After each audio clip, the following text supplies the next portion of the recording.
Hi guys， 我是柚子，又见面了。不知道大家最近有没有在我的视频里看到这台非常貌美的磨豆机啊？没错，忍不住显摆一下。那距离我收到这台机器呢，已经有大半个月的时间了。经过了一段时间的这个感情培养之后呢，今天就想和大家聊一聊我使用这台 Eureka Oro 高端线下的 Mignon Single Dose 的使用体验与感受。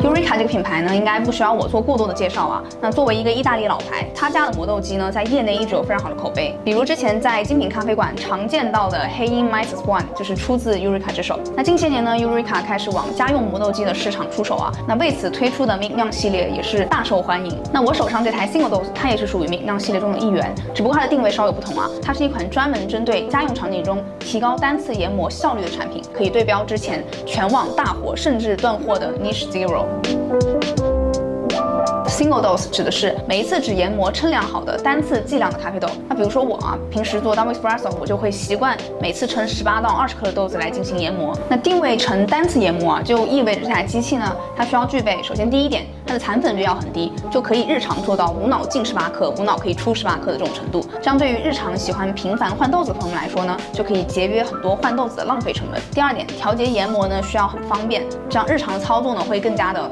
没有负担。因此Single Dose 换成了更加适合单次研磨的45克小豆仓，并去掉了作为单次研磨场景不需要用到的设置定量的屏幕。那接下来呢，我们再来深入的看一看这款 Single Dose 究竟为单次研磨场景做了哪些细节上的优化。那首先从外形上呢，这台机器颜值真的是相当的高，主要以金属材质为主然后呢会有一些橡木的材质进行点缀，就相比我们自己用的这台 FLC 来说，它真的非常小巧，不占地方。那针对减少残粉率呢，那官方的说法是有2点的优化。那第一点非常直观，我们可以看到它做了一个15度的这个倾斜的机身设计，由此改变了刀盘的放置角度，可以减少刀盘藏粉的情况，同时呢也缩短了出粉通道的距离。那第二点呢是他们在豆仓上增加了一个 blow up 的橡胶圈套件，那每一次研磨完毕之后，你都可以通过这样按压来最大程度的减少通道中的残粉。那针对这个 blow up 是不是真的有效那我也做了一个简单的小测试。那分别使用 blow up 以及不使用 blow up 进行了6组的测试。那最终得到的数据去除掉最高和最低数，平均得到残粉率呢分别会展示在屏幕的上方。那由此可以看到呢，使用 blow up 确确实实可以在一定程度上呢减少残粉率，很大程度上可以帮你节约咖啡豆。节约咖啡豆相当于间接省钱嘛，对吧？因为你每次换豆的时候，总会把上一次的豆子带出来一点甚至磨出来的颜色都会不一样。但凡体验过这种痛点人，一定就懂我在说什么。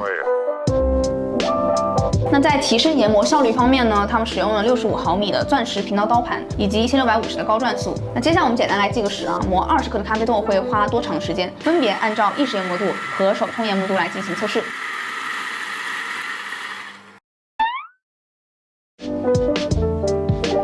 关于研磨度的调整其实这台机器它的无极旋钮利用杠杆的原理，让你可以非常轻松不费力的调节研磨度对女生来说也非常的友好。那相比我使用传统的，比如像 F64E 这类的磨豆机呢，我这个调起来其实真的是要方便太多了。但是呢，也有一个小小的槽点那由于它是无极旋钮，所以它可以转很多很多圈，你会非常难以去定位到上一次你使用的研磨刻度了。大家应该可以理解我意思但是呢，如果你只是用它做意式咖啡的话，就不会有这个问题，因为不管你是做深烘的拼配也好，还是做中浅烘的 SOE， 它的调整范围基本都是控制在1圈以内，所以你也可以根据旋钮上的刻度来进行定位。好，那么关于出品的部分呢，为了让它更加的直观那接下来呢，我会使用我手上这台同样是频道磨豆机的 F64E， 分别使用一支深烘的意式拼配和一支中浅烘的 SOE 来对比它们在出品上的细微差异。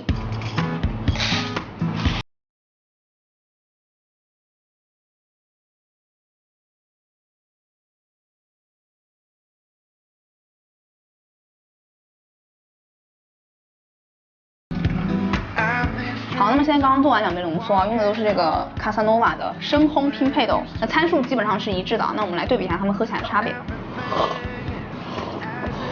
F64E 的闻上去焦糖甜很重，然后会有巧克力奶油的感觉。这一支它的苦，包括后段的这个微微的这种回甘会更明显一点。然后 Single Dose 这一支会更突出前段的比较明亮的酸质，但并不是一个很尖锐的酸质就 Single Dose 萃出来这杯会更活泼一些，这一杯的感觉会更加的沉着一点。OK， 我们先来喝 SOE， 用的是这支糖渍果子，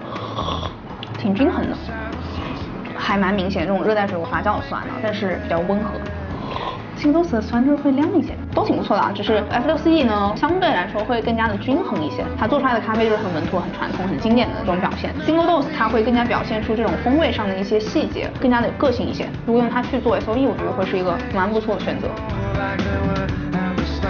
那最后呢，简单的总结一下我对这台机器的感受啊，它的颜值真的非常高，体积小巧不占地，放在家里用呢，我觉得没有什么负担。第二点，作为单次研磨的机器啊，它的残粉率真的还挺低的。那我基本上只要称好一次豆出来的话，我就可以省掉很多称量的部分了。那的确是提高了我平时家用制作的效率。针对这一点，我个人还真的是蛮喜欢的。那第三点呢，对于我这种爱换豆子的人来说，它特别方便，就不用考虑上一次用的是什么豆子，下一把直接进就可以了。第四点，这个无极旋钮啊，调起来不费力，而且它的精细度也足够高。但是啊，这也导致它的刻度非常难锁定，所以如果是用的话呢，需要花一段时间去跟这个机器磨合。第五啊，在这个出杯的表现上 ，Single-Dose 我觉得它更加能够展现一些风味里的细节和特质，用它来做 SOE 啊，我觉得还挺出彩的。但是总体而言呢，对于这种在家庭场景使用，然后平时换豆子的频率比较高，然后比较喜欢喝意式的朋友们啊，我觉得这台机器真的还是蛮好用的。慢慢就会有点依赖，现在很少用那台机器了。它真的还是有自己非常能够胜任的这种场景存在的。好，那么以上就是本期视频的全部内容啦。节目的最后，大家不要忘记给我们点赞、转发、关注。我是柚子，我们下期视频见，拜拜。